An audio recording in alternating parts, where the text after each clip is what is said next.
नमस्ते दोस्तों, आज के इस लेक्चर में हम पढ़ेंगे boundary condition at A interface of media. यानी कि कोई भी दो अगर मीडिया अगर कहीं भी टच होते हैं तो वो जो बाउंड्री बनती है वहां पर इलेक्ट्रिक फील्ड की या डिस्प्लेसमेंट इलेक्ट्रिक फील्ड की क्या कंडीशन होगी। तो हम यहाँ पर चार कंडीशन के बारे में पढ़ेंगे। दो कंडीशन में पढ़ेंगे इलेक्ट्रिक फील्ड की और दो कंडीशन पढ़ेंगे हम डिस्प्लेसमेंट इलेक्ट्रिक फील्ड की।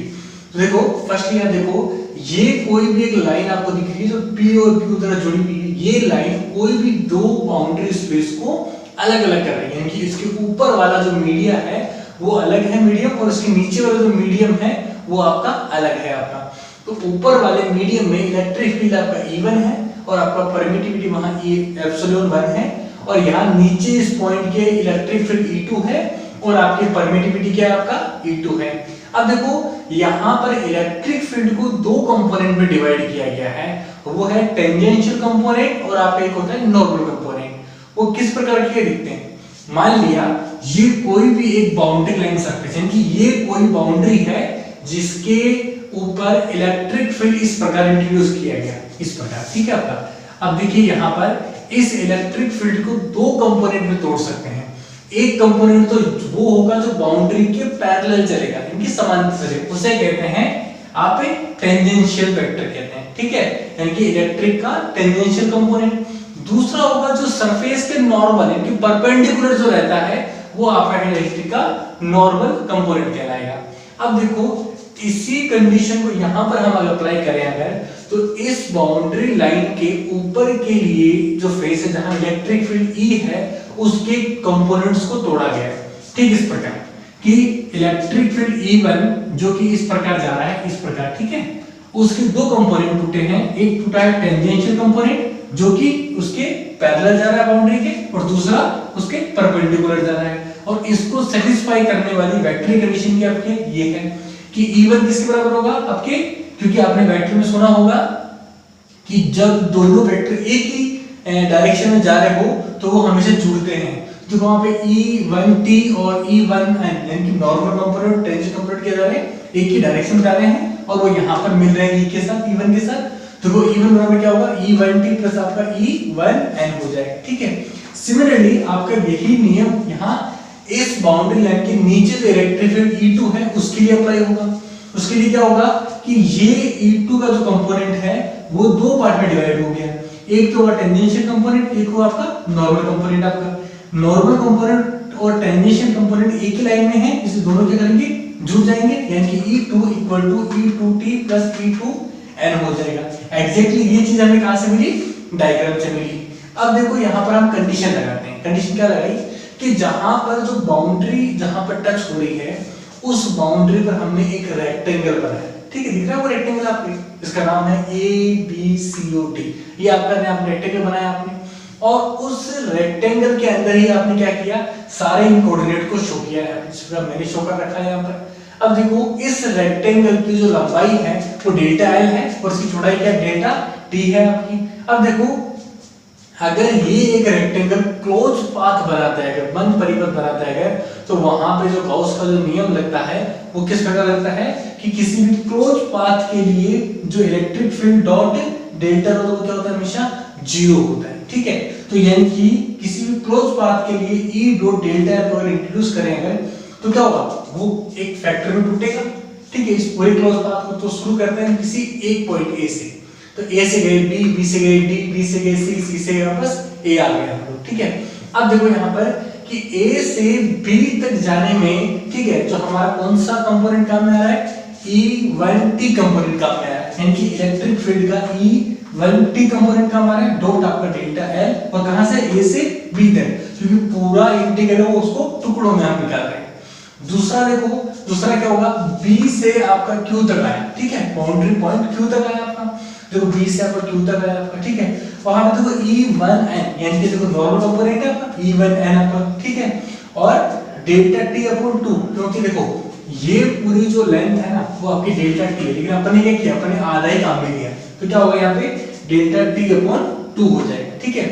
प्लस आपका दूसरा क्या होगा, नेक्स्ट बचा हुआ के बाद क्या होगा, Q से आपका D वाला पार्ट होगा, तो Q से आपका D होगा, लेकिन वहां पे क्या होगा, नॉर्मल कंपोनेंट चेंज हो जाएगा क्योंकि इस बाउंड्री के नीचे इलेक्ट्रिक फील्ड 2 आ गया, उसका नॉर्मल कंपोनेंट होगा ये, वो क्या होगा आपका E2n होगा। देखो यहाँ पे E2n और डेल्टा T/2 क्योंकि ये हाफ है किसका, डेल्टा पूरी लेंथ, ठीक हो। अब देखिए जैसे ही हम D पॉइंट से आगे बढ़ेंगे तो क्या होगा, हमारे पहले वाले कंपोनेंट के अपोजिट हम बढ़ रहे हैं, तो वेक्टर में जब अपोजिट डायरेक्शन चलती है तो हमेशा माइनस से शो करते हैं, ठीक है। तो देखो D से C तक का इंटीग्रेशन होगा वो माइनस में शो किया जाएगा, ठीक है, वो भी E2t टेंजेंशियल कंपोनेंट आपका और डेल्टा L। अब जब वापस यहां से यहां तक जाओगे क्या होगा, माइनस चलेगा क्योंकि क्या हो रहा है, इस कंपोनेंट के अपोजिट हम चल रहे हैं, तो इसे P तक जाने के लिए मुझे माइनस और E2L इस फील्ड में है, इनकी बाउंड्री लाइन के नीचे वाले में है, और डेल्टा T/2 और ऊपर वाले फील्ड के लिए आप क्या होगा, P से A और माइनस E1L दूसरा मीडियम आ गया, वहां पे डेल्टा T/2 इक्वल टू 0। कोई भी क्लोज पाथ के लिए जो क्या होगा, इलेक्ट्रिक फील्ड का डॉट प्रोडक्ट क्या होता है, 0 होता है आपका, ठीक है। अब देखो इसको सॉल्व करेंगे हम अगर, तो इसमें वो कंपोनेंट हम काट देंगे जो कंपोनेंट हमारे अगेंस्ट या अपोजिट आ रहे हैं। तो सिमिलर देखो आपके कि ये जो पूरा नॉर्मल कंपोनेंट है वो इसके पूरा क्या है, एग्जैक्ट अगेंस्ट है, ठीक है। तो क्या होगा, ये वेक्टर की वजह से दोनों क्या हो जाएगा, आपस में कैंसिल आउट हो जाएंगे।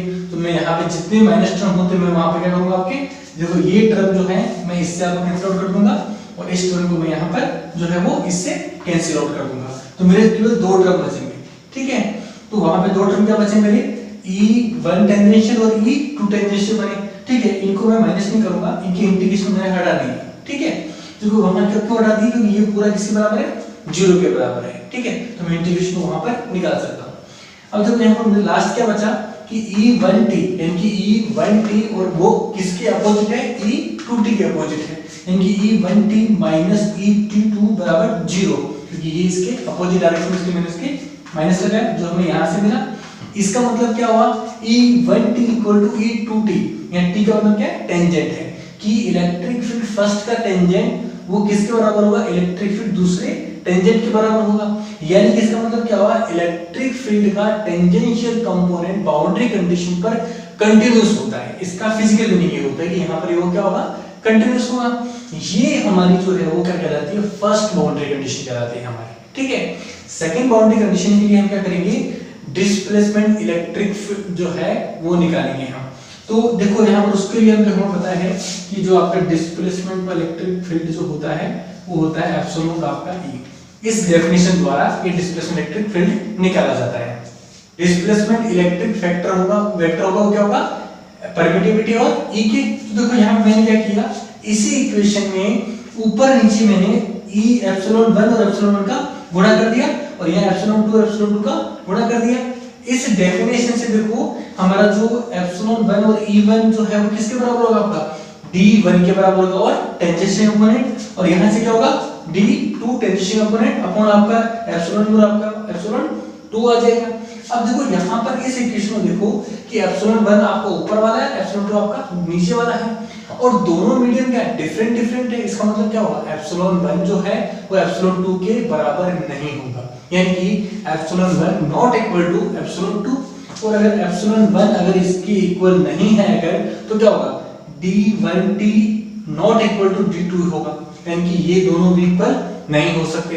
एग्जैक्टली इसका मतलब क्या हुआ कि डिस्प्लेसमेंट आपका जो वेक्टर होता है, आपका इलेक्ट्रिक वेक्टर होता है, वो आपका बाउंड्री कंडीशन में टेंजेंशियल फॉर्म में कंटीन्यूअस नहीं होता है, वो डिसकंटीन्यूअस होता है। और यही हमारी क्या कहलाती है, सेकंड बाउंड्री कंडीशन कहलाती है आपकी। और अब देखो 2 बाउंड्री कंडीशन हमें और निकालनी है, वो किसके निकालनी है, डिस्प्लेसमेंट आपके इलेक्ट्रिक वेक्टर के निकालनी है हमें।